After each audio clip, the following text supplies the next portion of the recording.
Encontramos hoy con la presencia de José Antonio Antón Valero, que no viene de Venta Valero, ni tiene nada que ver con la familia de Bandolero Valero, tampoco tiene que ver con Valeriano, el que le cortó la cabeza a San Cipriano. Es historiador y profesor de instituto, de vocación y de pasión, aunque ya jubilado, amigo y colaborador habitual del Festum, porque lo habéis visto en muchas ocasiones por aquí. Además, tenemos que agradecerle que este año nos hizo donación al museo de todas estas panoplias, que ya es con sus propias manos y sus alumnos, panoplias de diferentes tipos de vestimenta guerrera, de época romana y de gladiadores, hechas con materiales reciclados, a lo que, por cierto, mañana por la tarde va a dedicar una charla de taller explicando cómo hacerlo, mañana lunes a las 8:30. Y hoy, en una labor más de historiador que de recreacionista, pues nos va a hablar de un tema muy interesante, que es los datos históricos que tenemos sobre la figura de Jesús de Nazaret, Jesucristo, desde el punto de vista histórico, puramente, no desde el punto de vista mítico, religioso o de otras consideraciones. Agradecerle, y sin entretenerme más, una vez más, su presencia, una charla a la par de formativa muy didáctica, como hace todas las cosas, con la pasión que le caracteriza, y bueno, que disfrutemos de este tipo de conferencias que son poco frecuentes y que yo creo que de las que vamos a aprender mucho todos y todas. Muchas gracias, José Antonio.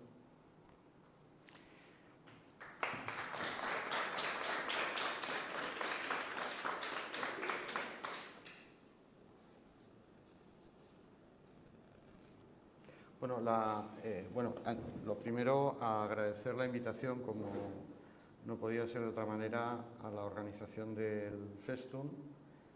Tanto Taina como yo pues estamos, como siempre, encantadas de estar aquí y de compartir. Y luego pues quería hacer alguna consideración. La primera es el título. Si os fijáis, dice una aproximación. Cuando digo una aproximación al Jesús histórico, es porque es muy complejo. Es decir, es un personaje y es un contexto histórico realmente muy complejo. Alguna persona me decía que era un poco friki esto de dedicarle unos cuantos meses intensos, aunque es un personaje que siempre me ha interesado y del que he procurado leer, pero podría haber una percepción de que es un poco, bueno, a no ser que fuera de un registro religioso, dedicarle tiempo. Y sin embargo es todo lo contrario, es apasionante, es muy interesante, es complejo porque las variables que hay que manejar realmente son notables, y hay que pensar también que bueno, estamos hablando de un personaje que tiene que ver con una tendencia religiosa, no digo con una religión concreta, sino con una tendencia que está, bueno, pues fracturada, dividida, donde hay diferentes expresiones, que abarca una parte muy importante de las personas creyentes del mundo, del conjunto de las religiones. Solamente por poner un dato, el Nuevo Testamento, solo el Nuevo Testamento, vende entre 20 y 25 millones anuales de ejemplares. Por tanto, estamos hablando de algo realmente notable. A ver si no se me escapa el cursor, que aquí no lo veo ahora. Esta es la bibliografía, los autores que he manejado en esta ocasión. Ya he dicho que bueno, era una lectura de referencia durante mucho tiempo. Como me estaban diciendo que no se veía bien, en cualquier caso, si a alguien le interesa, esto se puede imprimir y os lo puedo pasar. Sí que observaréis que hay lecturas referidas al judaísmo y a la Palestina romana de la época, hay lecturas relacionadas con los rollos del Mar Muerto y las últimas investigaciones en torno a la especie de monasterio cenobio de Qumran. Tuve la suerte de poder hacer un curso online con la Universidad Hebrea de Jerusalén aproximadamente hace un mes y realmente es apasionante y además con un potencial histórico y evidentemente con consecuencias, parece ser con consecuencias realmente notables de cara a los textos bíblicos. Hay textos referidos a los apócrifos y esto se justifica porque en muchas ocasiones los perfiles de determinados personajes que aparecen en los textos neotestamentarios hay que acabar de pulirlos y de definirlos y de contrastarlos independientemente de que tengan más credibilidad o no con los apócrifos. Hablaremos un poquito de ellos. Luego, sobre el debate de la historicidad de la figura de Jesús, es un debate que ahora comentaré, está abierto, y relacionados con las primeras comunidades cristianas. Estoy hablando básicamente del siglo I y II, aunque haré alguna alusión al siglo III y IV, sobre todo a través de la figura de Egeria, de este personaje hispano que viaja por Tierra Santa y que puede aportar, creo que puede aportar también un punto de referencia muy cercano a los hechos desde su punto de vista. Afortunadamente se conservan buena parte de su narración, de su periplo, ¿no? El debate sobre la figura de Jesús y su época es un debate antiguo, no es un debate, digamos, reciente. Yo no soy biblista. Yo lo que os estoy intentando hacer, como hago en la digamos, tercera frase, es intentar poner en común las interpretaciones, lecturas que he podido hacer sobre el tema, porque realmente es muy complejo y exige un nivel de especialización realmente notable. Ser experto en escritos neotestamentarios y en general bíblicos exige, entre otras cosas, tener un conocimiento profundo de la historia, exige tener un conocimiento profundo de las lenguas. Estamos hablando del arameo, estamos hablando del griego. Todos los textos del Nuevo Testamento se escriben en griego, los que se conservan, y estamos hablando del latín. Es decir, hay que tener un manejo del arameo, del griego y del latín realmente importante, porque no es casual que las palabras a veces nos puedan alumbrar en sentido a veces contradictorio según se utilice una lengua u otra, sea una expresión de origen arameo. Hay alguna expresión en el Nuevo Testamento que está sacada casi directamente o se utiliza el arameo, pero todos los textos están en griego, más las traducciones posteriores en latín, especialmente ya la Septuaginta. Yo parto de la base de que mi objetivo aquí, aparte de poner en común, como os he dicho, mis lecturas sobre el tema, no es el debate concreto de si existió o no existió Jesús. Eso realmente no es lo relevante, y en todo caso vosotras y vosotros seréis los que podáis sacar alguna conclusión, pues no sé si al final de la charla o a partir de vuestras propias lecturas y conclusiones. No ese es el objetivo es contextualizar históricamente y ver las fuentes, tanto de carácter textual como arqueológico, en torno a su figura y su época. De todas formas, es verdad que el debate, no lo vamos a obviar, el debate está ahí. Es un debate en el que hay mayorías y minorías, según el paso del tiempo, desde el siglo XVIII, con Reimarus, el siglo XIX, Feuerbach, el siglo XX, Strauss, y luego las últimas corrientes de análisis bíblicos, sobre todo a partir de los años 80, bueno, a principios de siglo Bullmann y a partir de los años 80, pues una enorme cantidad de autores que le han dedicado tiempo a estas cuestiones. En España, en el Estado español, no puedo dejar de citar personajes, por ejemplo, intelectuales como Gonzalo Puente Ojea, o quizá el más reciente y el que en este momento probablemente lleve la antorcha de la investigación neotestamentaria, que es Antonio Piñero, que es el catedrático de Filología en 3 lenguas de la Universidad Complutense de Madrid y que ha tenido una producción y un proceso de investigación espectacular en torno a la figura de Jesús. Por tanto, no es algo que sale de la opinión que uno puede emitir así a la ligera, una opinión de bar, no es una cuestión. Tampoco es una opinión de creyente. Las opiniones de los creyentes son de otro ámbito, son de otro mundo, de otro reino, ¿no? Son otra cosa. Las creencias son una cosa, la investigación histórica, filológica, sociológica, arqueológica es otra. Empezaremos por algunas imágenes. Este grafito del Palatino es la primera representación que se conserva de la crucifixión de Jesús.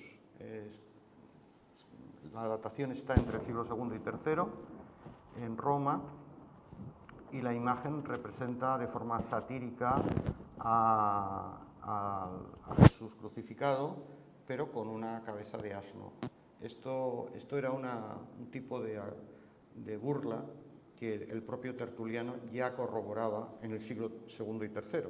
Entre el siglo II y III Tertuliano ya dice que hay una reminiscencia de los textos judaicos en los que se habla de la cabeza del asno, la adoración del asno, incluso se lo identificaba que había un asno al que los judíos iban a adorar en el templo de Jerusalén. Es decir, tiene unos antecedentes. Bien, los romanos utilizaron esta especie de broma desagradable para referirse a este Jesús. Lo curioso del grafito es que aparecen los dos personajes, Alexámenos y el personaje crucificado, Jesús probablemente, con un colobio corto que es una ropa típica de esclavos. Dice Alexámenos sebete seon, Alexámenos adorando a su Dios. De todas formas, recordar que la cruz no se va a generalizar hasta el siglo IV y V. Hasta esa fecha, los signos cristianos, como veremos, fueron otros. La lira, el barco navegando y estos que vais a ver ahora. Una de las imágenes cristianas habituales es, por ejemplo, esta del Jesús joven vestido a la griega, con la oveja, ¿no? Como pastor de ovejas. El dios frigio Atis, entre otros títulos, el Salvador, el Hijo de Dios, también se le denominaba el Buen Pastor. Atis era del aproximadamente 1200 antes de nuestra era, antes de lo que se denomina la cronología cristiana antes de Cristo. El dios griego Dionisos, además del Salvador, el ungido, no sé si os suena todo esto, tenía como símbolo el carnero o el cordero, igual que el dios Mitra. Los tres dioses nacían de una virgen en una especie de establo o cueva, el caso de Mitra es muy evidente, nacían de una virgen, nacían el 25 de diciembre o el 6 de enero, que para los cristianos sería la Epifanía, la Iglesia de Armenia lo celebra el 6 de enero, nacían de Dios, con apariencia humana, practicaban un ágape, una comida ritual, en la que la carne y la sangre del Dios, transformada en pan y en vino, se repartían entre los asistentes, realizaban una especie de purificación, una especie de bautismo con agua, hacían milagros, fueron perseguidos y resucitaron al tercer día. Existen también otros paralelismos en otros dioses. El Osiris egipcio, Puente Ojea recuerda la importancia de la teología osiriaca, por ejemplo, en Pablo de Tarso, en la que existía un serapeo, un serapeum, un templo egipcio con sacerdotes egipcios, el Adonis sirio, el Heracles griego, el Buda de India y China, el Krishna hindú, tienen elementos en común, o bien la fecha de nacimiento, o el nacimiento de una virgen, etcétera, etcétera. Por tanto, paralelismos en otras religiones mucho más antiguas que el propio cristianismo. Aquí lo vemos a Jesús como un filósofo, joven, con el pelo rizado, vestido con una toga romana, sin barba, entre los discípulos que estarían a los lados, como un filósofo. Claro, esto es del siglo V. Otra de las formas, y aquí está la simbología anterior a la que se generalizó con la cruz, es el áncora y el pez. Parece que tanto el áncora y el pez, parece que también tenían conexiones con la antigüedad.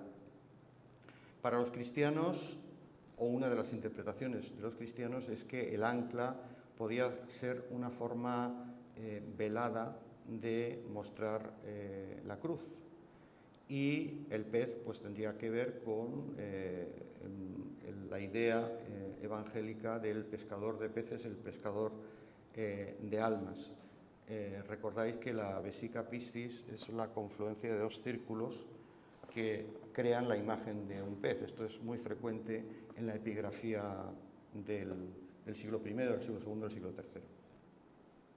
Con frecuencia, esta imagen del pez venía asociada con una inscripción, ictis, en griego, que se cree que era el acrónimo de Jesús Christos Theou Iosos Soter, Jesucristo, Dios Salvador. Los peces aparecen frecuentemente en el simbolismo pagano, en muchos ámbitos, o en representaciones acuáticas, relacionadas con dioses, con poder, con fecundidad. Y os muestro esta inscripción, esta lápida, que tiene su interés porque en la parte superior aparece a los dioses Manes. Es una lápida cristiana que conserva la inscripción pagana, es decir, la convivencia entre el paganismo y el cristianismo, parece que es del siglo III, en la que el pez la inscripción dice el pez de los que viven, el pez tiene un papel de anunciador de la vida, de una vida en la otra vida, una vida después de muerto. En Egipto, en el Egipto antiguo, muy anterior al cristianismo, también los peces están asociados a la resurrección. Richard Ney, médico y experto forense, realizó una reconstrucción posible a partir de técnicas modernas, de análisis de cráneos, etcétera, de semitas del siglo I. Hizo una propuesta posible, evidentemente no es un retrato, de cómo podría ser un supuesto Jesús del siglo I. Claro, no se parece mucho a ese Jesús al que estamos acostumbrados y acostumbradas a ver en las reproducciones. Bien, con todo esto, ¿qué quiero decir con todas estas imágenes? Bueno, pues con lo que quiero decir es que de entrada nuestra idea de Jesús es una idea tamizada con el paso del tiempo, una idea en la que ha habido múltiples influencias, muy antiguas en muchas ocasiones, y una idea en la que además, o una imagen en la que se ha procurado, en cierta forma, blanquear, nunca mejor dicho. Es decir, el Jesús, el Jesucristo que se presenta solamente con la imagen de Ney, no muestra ni de lejos el parecido, ¿no? Bien, pues nuestra imagen debemos ser conscientes de que está muy condicionada por la historia y por diversos elementos que han interrelacionado sobre lo que sabemos, sobre lo que pensamos y sobre la propia imagen de Jesús. Voy a pasar muy rápido, me vais a perdonar, pero en aras al tiempo, muy rápido, por esta primera parte que preparé para otra charla, pero que creo que es importante al menos aludir a ella, que es el judaísmo del siglo I. En primer lugar, luego todo esto, si queréis, lo podemos recuperar en el debate, pero creo que es importante que partamos de,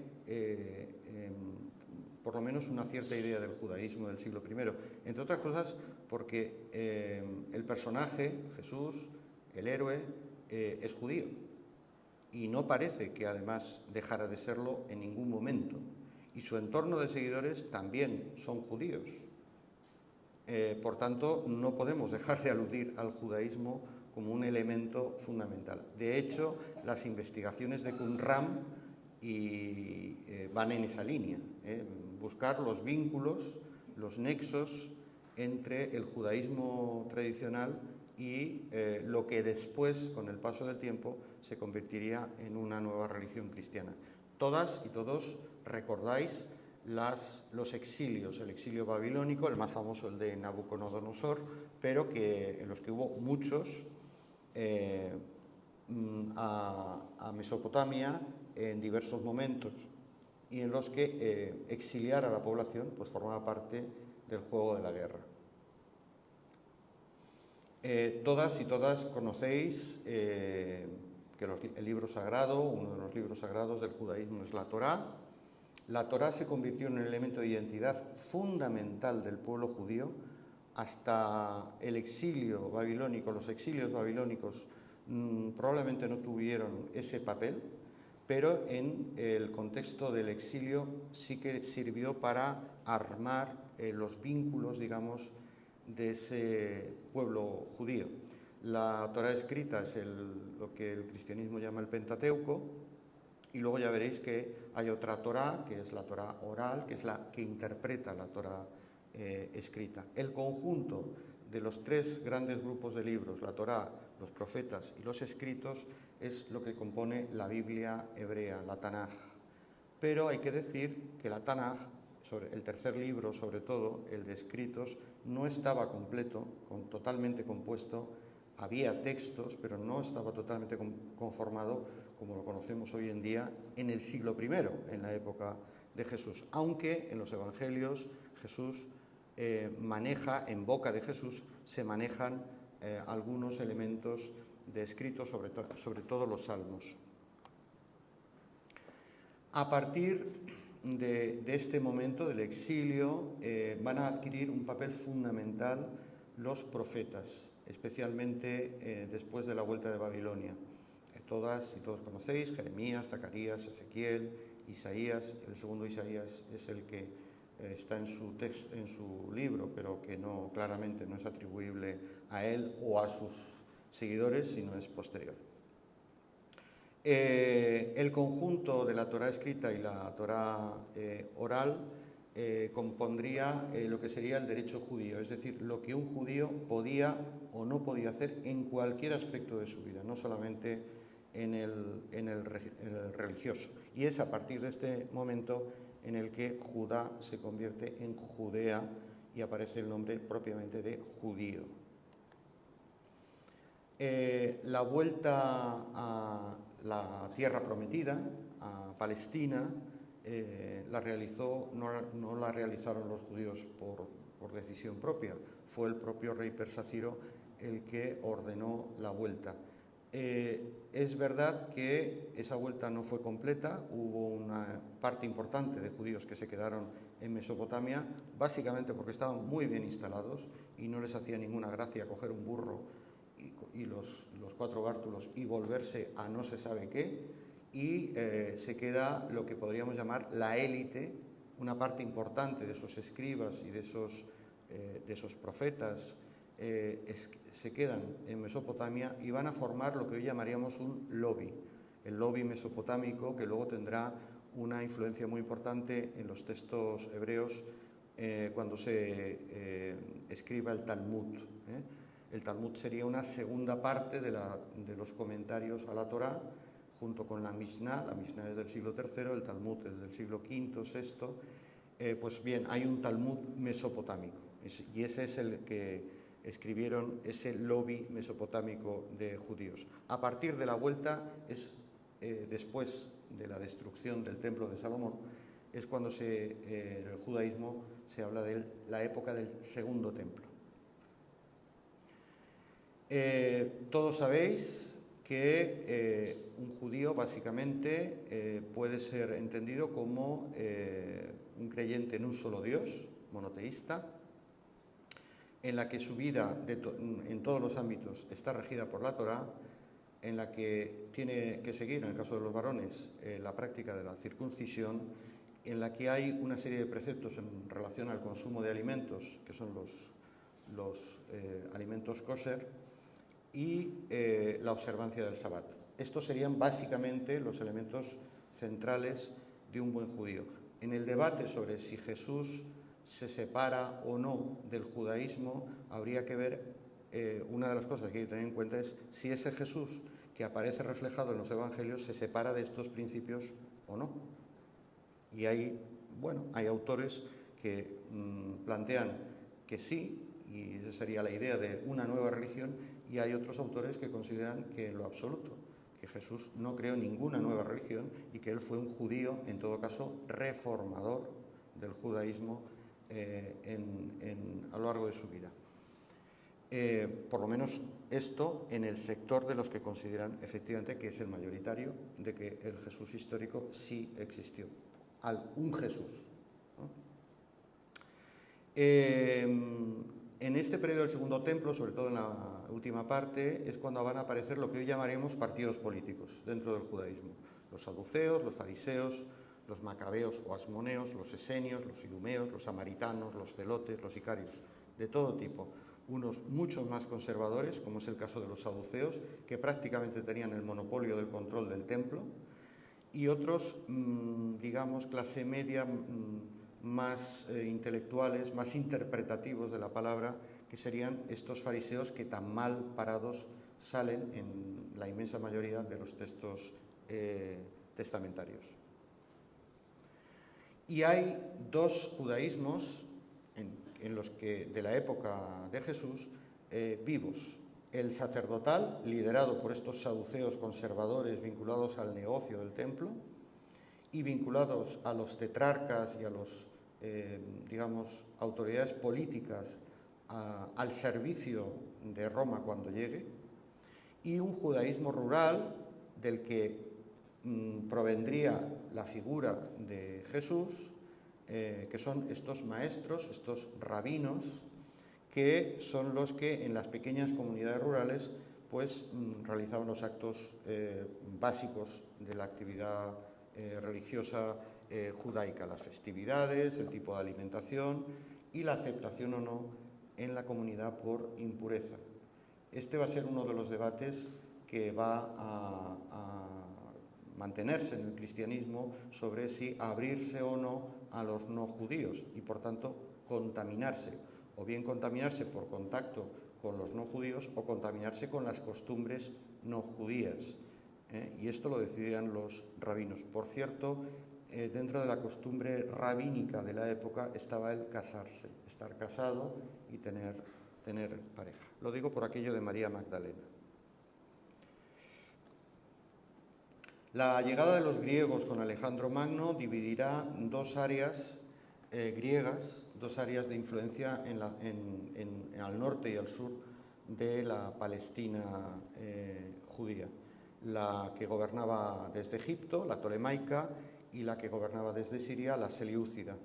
Cuando los selyúcidas consiguen arrebatar la zona de Siria, Galilea y Judea, esos selyúcidas van a aposentarse en tierra palestina, aunque van a mantener, como siempre se había hecho bajo dominio griego, van a mantener la autonomía de los judíos y su libertad religiosa. Sin embargo, un evento concreto, que es las luchas internas que siempre hubo dentro de las diferentes facciones, decíamos partidos judíos, llevará a que se suspenda esta tolerancia hacia las prácticas judías, y esto provocará una primera gran rebelión, que es la que todas y todos conocéis como la rebelión de los macabeos, Matatías y Judas. Con la rebelión macabea se va a instalar una dinastía prácticamente independiente, judía, por primera vez después de David y Saúl, etcétera, que es la dinastía asmonea. Y con esta dinastía asmonea aparecen digamos, o toman importancia dos sectores, dos grupos que van a tener algo que ver con este Jesús, que son los esenios y los celotes. Como ya veremos más adelante, son dos grupos que reivindican el seguimiento estricto de la ley, de la Torá, que cuestionan a la dinastía asmonea por haberse reconvertido ellos también en una clase dirigente explotadora de su pueblo, a pesar de que mantienen prácticamente una situación de independencia hasta la llegada de Roma. Y estos esenios y celotes, aunque fueran relativamente minoritarios, parece que tuvieron un papel muy importante en este cristianismo del siglo I. La llegada de Roma llegará de la mano de Pompeyo, ahí lo tenéis, y van a acabar controlando esta parte de la Palestina judía, Judea, Samaria y Idumea, excepto en un breve periodo. La práctica de los romanos va a ser la de los griegos, mantener la autonomía religiosa, conceder autonomía judicial, legislativa, a través de la figura del Sanedrín, que todas y todos conocéis. El periodo del Segundo Templo, para acabar este ciclo judío, podríamos decir, va a acabar con la guerra judeo-romana. No del todo, pero va a ser un golpe fundamental. Esta guerra judeo-romana que acabó, incluso en realidad en el año 73, con la toma de la ciudad de Masada, que la tenéis ahí en la fotografía. Digo 73 porque la guerra como tal acaba en el 70, pero Masada aguantó 3 años más sitiada por los romanos. La última gran rebelión es la de Bar Kokhba, en la que definitivamente la oposición militar judía a los romanos es totalmente aplastada. Quiero llamar la atención a dos cosas. Bar Kokhba es un apodo que quiere decir hijo de una estrella, y esta estrella tiene algo que ver, algún autor ha interpretado como algo que ver con aquello del mito de la estrella que conduce a los reyes a Belén. Es decir, la estrella y los fenómenos celestes siempre estuvieron asociados tanto en antiguas religiones como al mundo judío. Y de hecho, Bar Kokhba fue reconocido como Mesías por el rabino de Jerusalén. Hay que entender que el mesianismo en el judaísmo tradicional es muy antiguo, es muy anterior a Jesús, a la figura de Jesús. Hay un mesianismo en líneas generales de carácter más teológico, vinculado a la palabra, al texto, a la interpretación, y hay un mesianismo de carácter religioso, en el judaísmo no podía ser de otra manera, pero también político-militar, en el que Marvin Harris hace un desarrollo de esta cuestión de una manera brillante, en el que se mezcla lo religioso con la recuperación de la independencia del pueblo judío de los extranjeros. Lo fueron de los griegos y también lo fueron contra los romanos. De este momento es la famosa gran diáspora de judíos por el mundo.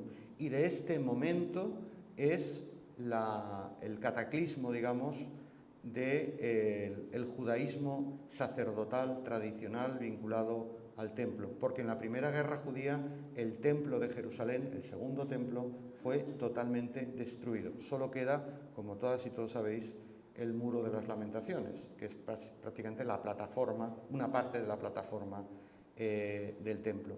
Al desaparecer el templo y con la represión brutal romana dentro de la ciudad sitiada, este judaísmo sacerdotal desaparece.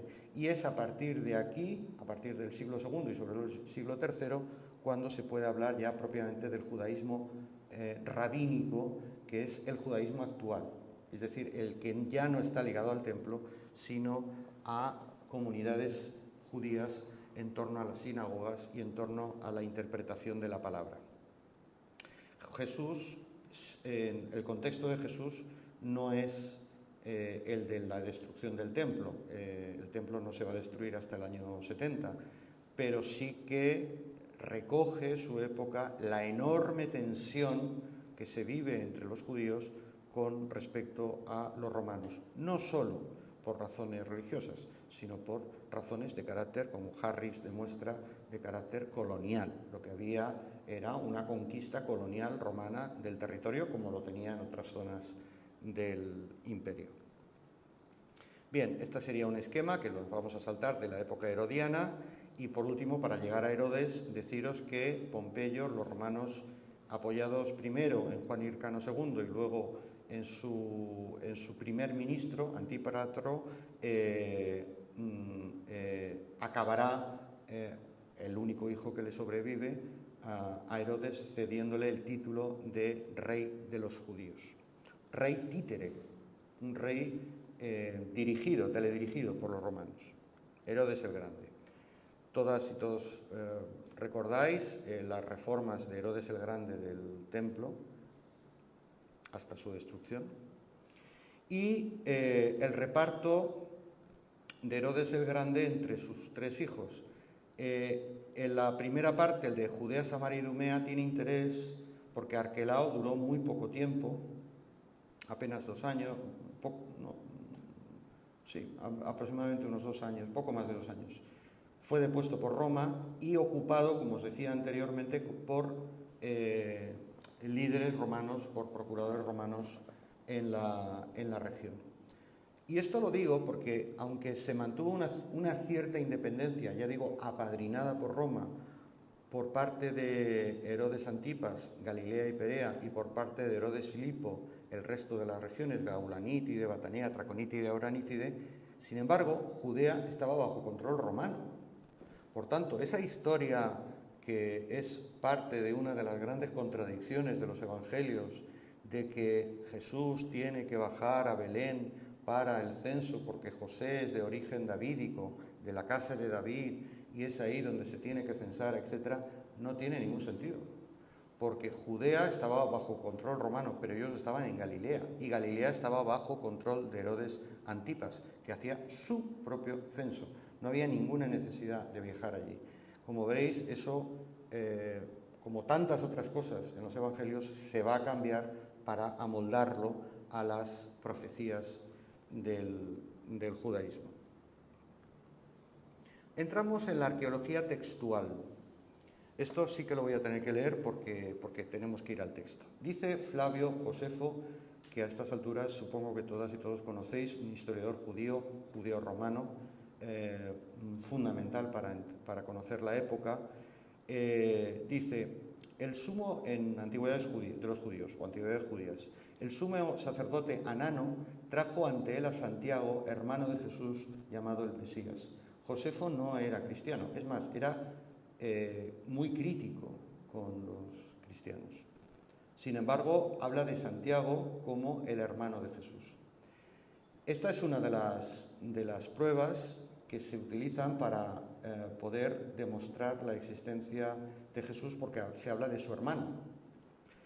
Pero tengo que decir que un investigador notabilísimo del siglo XX, Richard Carrier, sostiene que las palabras llamado el Mesías sería probablemente el resultado de una inserción, de una interpolación. Alguien con posterioridad introduce en el texto. Tengo que decir que los primeros evangelios que se conservan son del año 200, del inicio del siglo III. No tenemos evangelios anteriores. Sabemos que se escribieron con anterioridad, pero no hay manuscritos.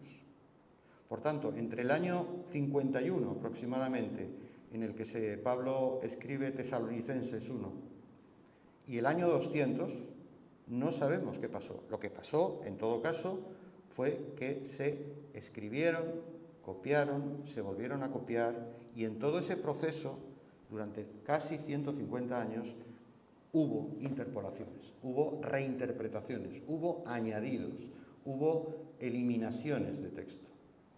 Carrier lo que dice es que esto es una interpolación y propone que el texto original se refería en realidad a un hermano llamado Santiago, Jacobo, del sumo sacerdote Jesús ben Danneo, que el propio autor había mencionado más arriba. Es decir, que es un texto probatorio, pero que Carrier pone en cuestión, con argumentos de peso. Luego está el famoso testimonio flaviano. Dice también aquí Flavio Josefo: por esta época vivió Jesús, un hombre sabio, si se le puede llamar hombre. Él era el Cristo. Sus anteriores adeptos no dejaron de amarlo. Al tercer día se les apareció vivo, como lo habían anunciado los profetas de Dios, así como lo habían anunciado estas y otras innumerables maravillas sobre él. Y hasta el día de hoy existe la estirpe de los cristianos que se denomina así en referencia a él. La obra de Josefo es del año 93. Como sabéis, se maneja entre el 30 a 33 la supuesta fecha de la muerte de Jesús. No aparece en otros manuscritos de antigüedades judías. Aparecen algunos, pero no en otros.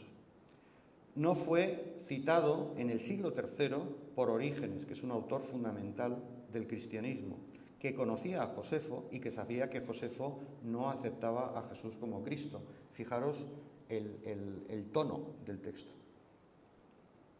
Y en la misma línea, Clemente de Alejandría tampoco cita esta referencia de Flavio Josefo, que hubiera sido muy importante. Puesto que una versión mucho más extensa de Josefo, la guerra judía o la guerra de los judíos, sí está demostrado que había sido interpolada, es decir, se había modificado, todo hace pensar que también lo pudo haber sido este texto que supuestamente se ha manejado como probatorio de la existencia de Jesús. Hay que pensar que si hubo modificación, al menos sabemos que se hizo a partir del siglo IV, quizá antes, pero a partir del siglo IV, porque el manuscrito que lo recoge es del siglo IV, es de Eusebio. Plinio el Joven, dentro de los autores no cristianos que hablan de cristianismo, decía: afirmaban que sus culpas o errores se reducían al hecho de encontrarse un día establecido antes del alba para cantar un himno a Cristo como si fuera un dios y estimarse vinculados por un juramento. Bueno, este texto en realidad claramente habla de algo que se decía, se afirmaba y algo que los cristianos creían. Esto es lo que recoge Plinio el Joven, no más, no certifica nada más. Suetonio involucra a los cristianos en las agitaciones de Roma que llevaron a Claudio a la expulsión de una parte de ellos. Decía Suetonio: puesto que los judíos fomentaban continuos disturbios por instigación de Cresto, Claudio los expulsó de Roma. Cresto en latín es Crestus, que quiere decir, que deriva del griego, que quiere decir bueno o valiente, y se refiere a una persona, a un personaje que estaba en Roma en el año 54. Por tanto, hay un error de transcripción, Crestos o Christus, que es diferente en griego, o en realidad podía ser el apelativo de un líder de una revuelta, porque se sabe que había una revuelta, y por eso son expulsados de Roma.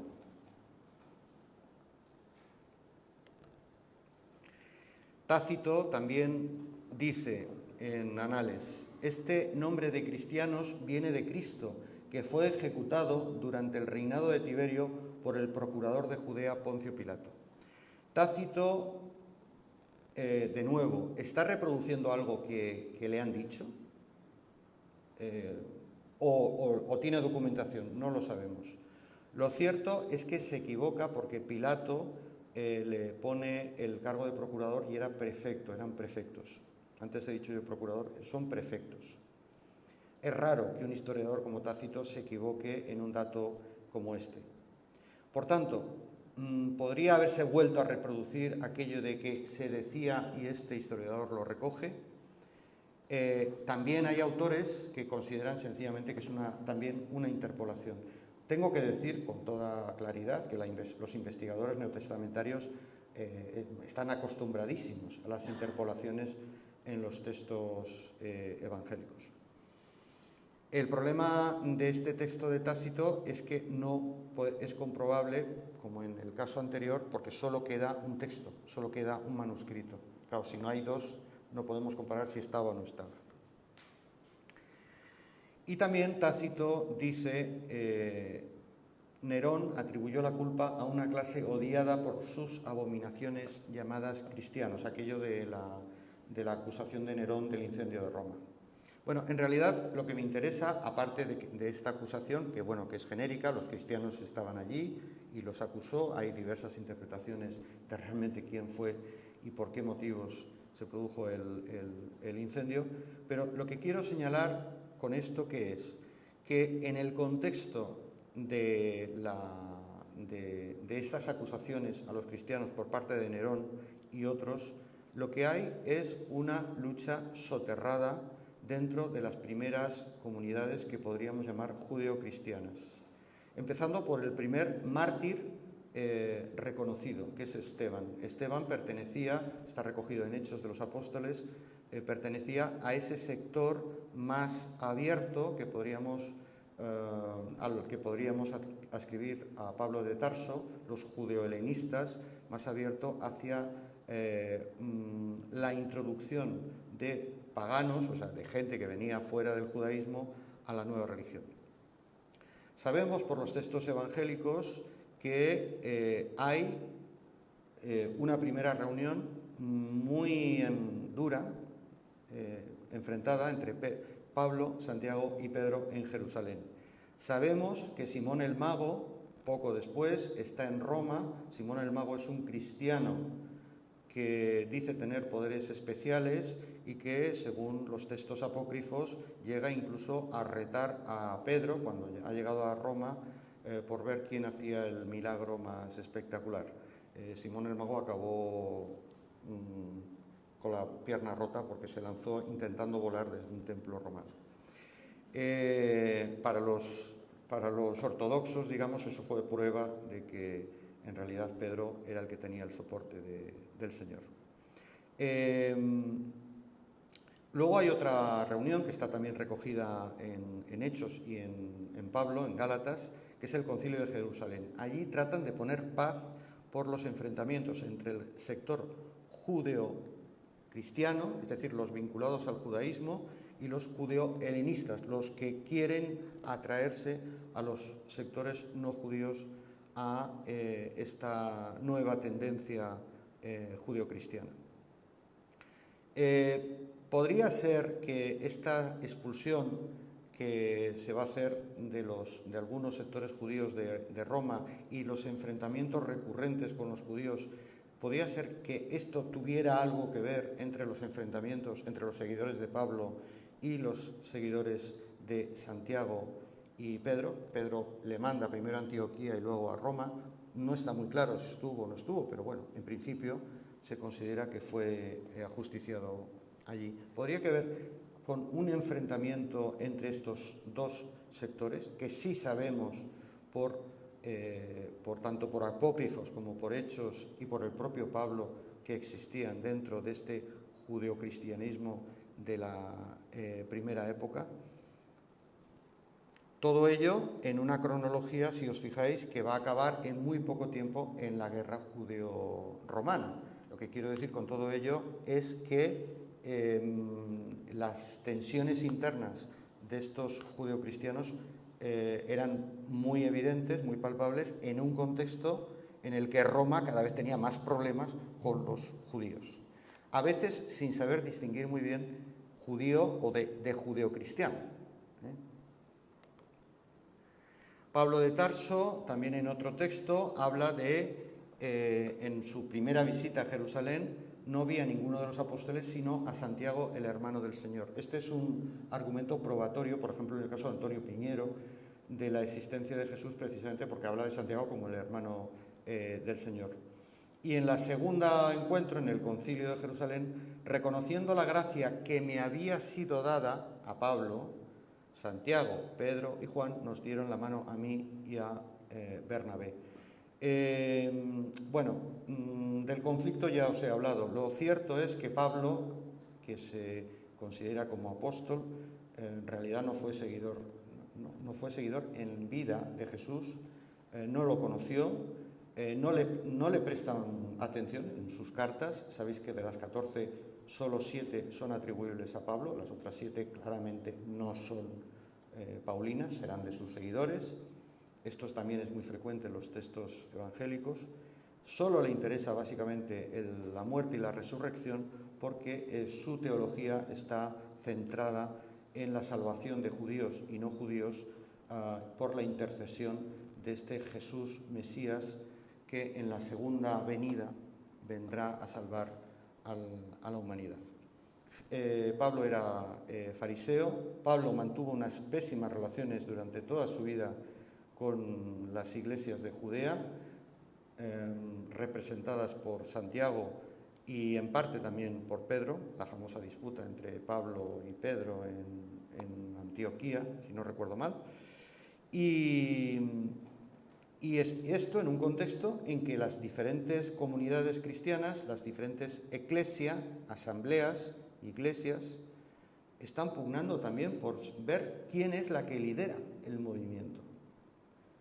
Estas discrepancias son muy evidentes. Pero es que además de estas discrepancias y de esta pugna entre las diferentes iglesias, también tenían que pugnar con movimientos filosófico-religiosos muy potentes en el mundo greco-romano. Había neoplatónicos, estoicos, cínicos, epicúreos, escépticos, etc. El año pasado tuve la oportunidad, al hablar de Marco Aurelio, de Ignacio Muñiz, lo citaba ayer en su intervención, de la influencia evidente de estas corrientes filosóficas grecorromanas, por ejemplo, en el caso del estoicismo, al hablar de Marco Aurelio, en el cristianismo. Esta teología del logos de Juan tiene mucho que ver con los gnósticos por parte judía, pero también con los estoicos, que estaban en primera línea del pensamiento en la época. Arqueología de piedra, no de texto. Si hacéis un tour turístico religioso, o lo habéis hecho por Palestina, por el Estado de Israel, probablemente os hayan llevado al lugar donde Juan el Bautista bautizaba, Wadi al-Harrar. Bueno, es una atribución. Quiero decir, es la tradición la que dice que en Wadi al-Harrar Juan el Bautista bautizaba. No sabemos que era un lugar de baños rituales, pero no sabemos mucho más. Hoy en día está preparado para que, evidentemente, los turistas vayan y crean a pies juntillas que aquello era el lugar donde Juan el Bautista bautizaba. El osario, donde se dice Santiago, hijo de José, hermano de Jesús. Bueno, esto parecería probatorio, pero la Dirección de Antigüedades Judías en 2003 dictaminó que este Santiago, hermano de Jesús, es una falsificación.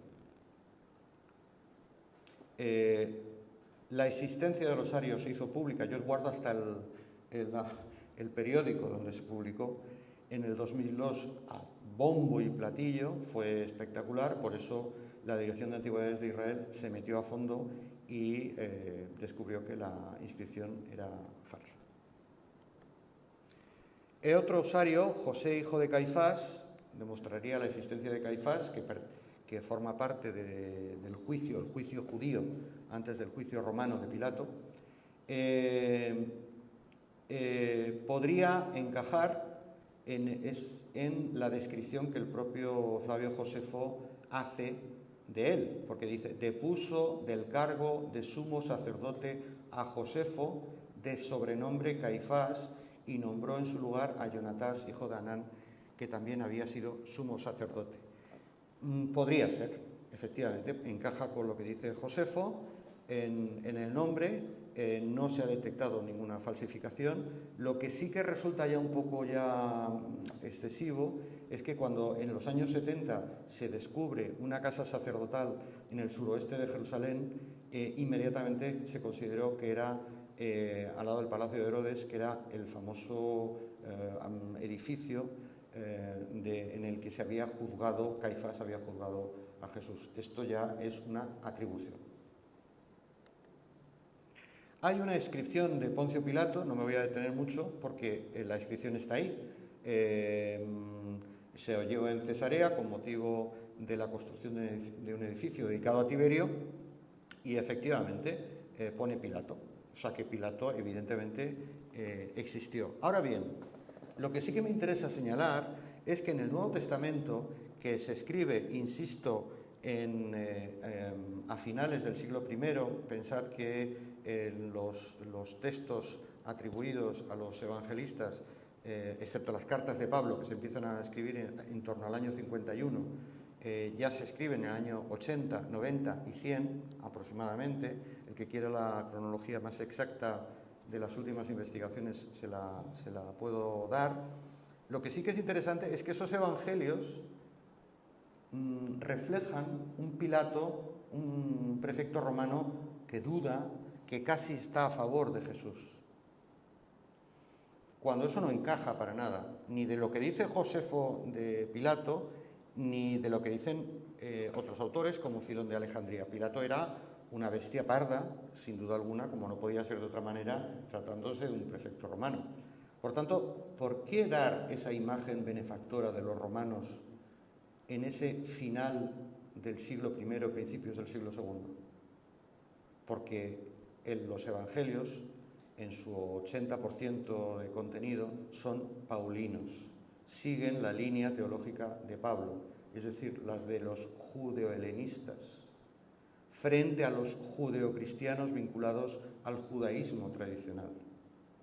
Por tanto, su lectura tiene que ser la de que el mundo romano o greco-romano, claro que tiene cabida en la nueva tendencia religiosa. No los podemos poner muy mal, no los podemos pintar demasiado mal. Hay que descargar, digamos, inquina del papel de los romanos, y por supuesto de Pilato, de la ejecución de Jesús. Este otro osario, Yeshua bar Yosef, Jesús hijo de José, encontrado en Talpiot, cerca en Jerusalén, se considera que no es una demostración probatoria realmente de Jesús, entre otras cosas porque Yeshua y Yosef son nombres muy comunes en el judaísmo, y en segundo lugar porque después de estar pudriéndose el cuerpo y se depositaban los restos en un osario de estas características, por cierto, eso solo lo podían hacer las clases altas judías, eso no era atribuible a un reo, a un preso, a un ejecutado, y más por los romanos. Con frecuencia se iban añadiendo grafitos con posterioridad, es decir, el mismo osario recibía cuerpos diferentes en épocas diferentes con nombres que son muy comunes, por tanto resulta muy exagerado pensar que esto claramente es una prueba incuestionable. Y además hay que recordar que en tres de los 4 evangelios se habla José de Arimatea, etcétera, que se descuelga el cuerpo y se le lleva a una tumba incluso sin estrenar, ¿no? El cuarto evangelio no dice esto, el cuarto evangelio dice claramente que funcionarios judíos lo entierran, y probablemente donde era habitual enterrar a un preso, en una fosa común. Y hay algún autor que considera que esta ausencia del cuerpo es lo que generó toda una teología de la resurrección. Es decir, ante la necesidad de tener algo que no está, que no se encuentra, empieza a generarse esa teología, evidentemente, muchos años después. No hay acuerdo, hablando de evangelios, no hay acuerdo entre los evangelios. Por ejemplo, en los sinópticos, los que hacen referencia a lo que tienen más en común, que eso es lo que quiere decir sinóptico, Marcos, Mateo y Lucas, Jesús predica en Galilea fundamentalmente y solo visita Jerusalén una vez. Pero en Juan, Jesús la visita 4 veces y pasa allí 3 Pascuas, ¿están hablando de personas diferentes? ¿Las fuentes eran tan dispares? ¿Había confusión en las fuentes? ¿Hablaban de la misma persona?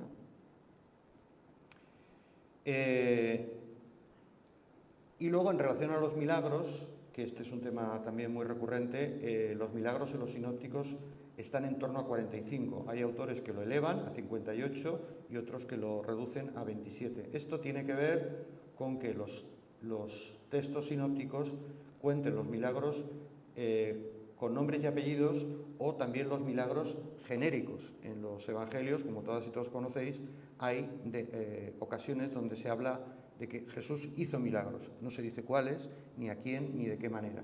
Entonces, depende de cómo se cuenten, estamos hablando de 45, 58, 27. En todo caso, en Juan hay 7. Y algunos de ellos, como la resurrección de Lázaro, la transformación del agua y el vino, del agua en vino en las bodas de Canaá, no aparecen los sinópticos. Lo que quiero decir con esto son las contradicciones. Las contradicciones de textos que hablan de cosas diferentes o que incluso dan versiones diferentes del mismo hecho. Voy a pasar rápidamente. En el Evangelio de Juan, lo de la piscina de Siloé, la curación del ciego. Ignacio Muñiz hacía alusión a la importancia de las curaciones. Hay que cortar. Pues la importancia de las curaciones, claro, es que esto viene de muy atrás. La tumba de la piscina de Siloé era una mikvé, una piscina para sanar enfermos. ¿Se sitúa el hecho ahí en concreto del milagro de Jesús? Sí, pero es que servía para sanar, para todos los judíos. Lo mismo en la piscina de Betesda. Estas son localizaciones arqueológicas. Lo mismo en la de Betesda, con una pequeña añadido. Además de ser una mikvé, una piscina sanatoria judía, es que allí hubo un asclepio, un recinto dedicado con medicina grecolatina, dedicado a sanar. Y ahí es donde se ubica los evangelios, otra de las sanaciones. Esto lo pongo solamente como ejemplos de cómo la historia puede estar influida, tamizada por referencias del pasado. Los nombres de los evangelistas son inventados, son creaciones. Para el cristianismo ortodoxo, para el catolicismo, sabéis, son o bien apóstoles o personas directamente relacionadas con esos apóstoles. Bueno, en cualquier caso, pensemos que los que firman, Marcos, Mateo, Lucas y Juan, en realidad son seguidores de la línea de, pero en lo absoluto son esos apóstoles de los que se habla, entre otras cosas porque materialmente es imposible, cronológicamente es imposible.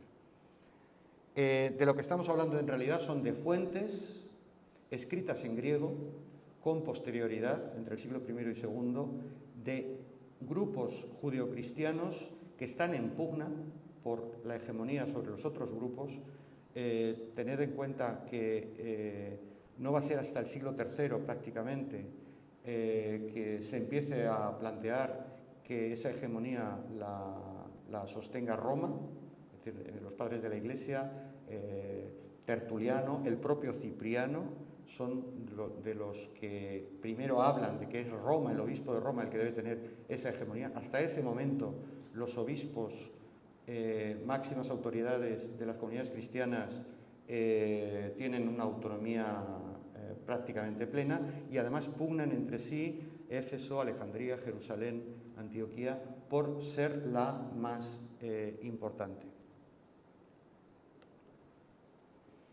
Alguien que conociera a Jesús de adulto, no de niño, evidentemente, hubiera tenido entre 60 y 95 años en la época de los evangelios del siglo I. Y esto en un contexto de analfabetismo generalizado, de transmisión oral, de interpretaciones y reinterpretaciones de grupos y sectores, pues nos dan una explicación quizá posible de estas contradicciones de las que hablábamos de los evangelios.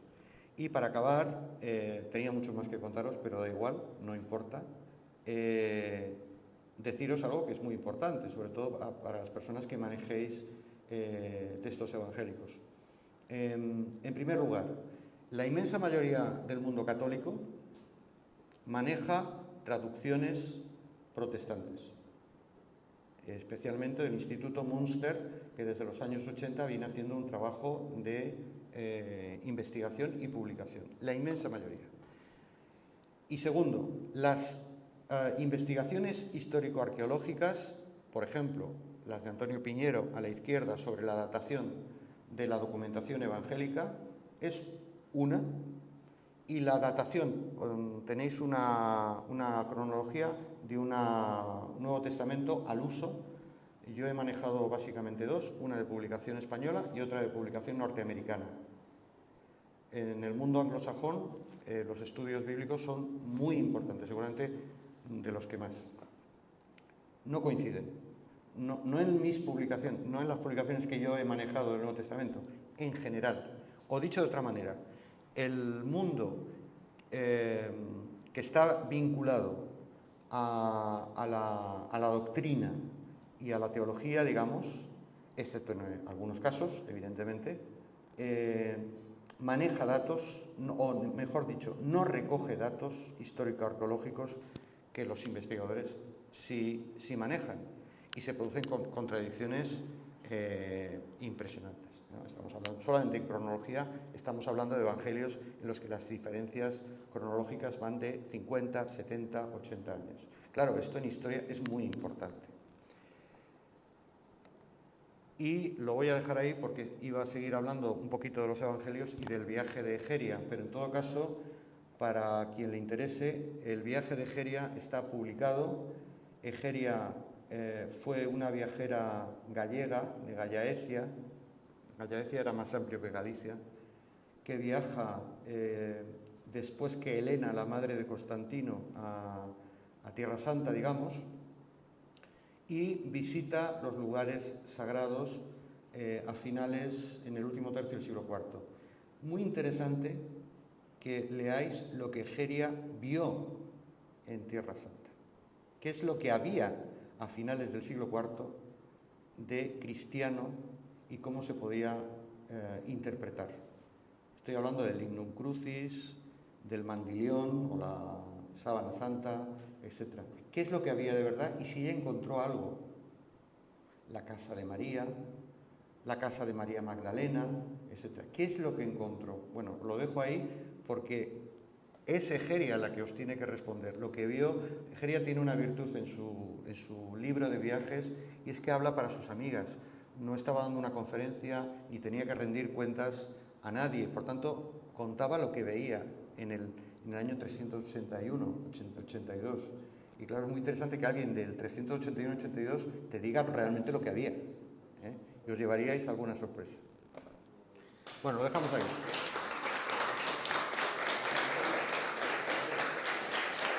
Muchas gracias.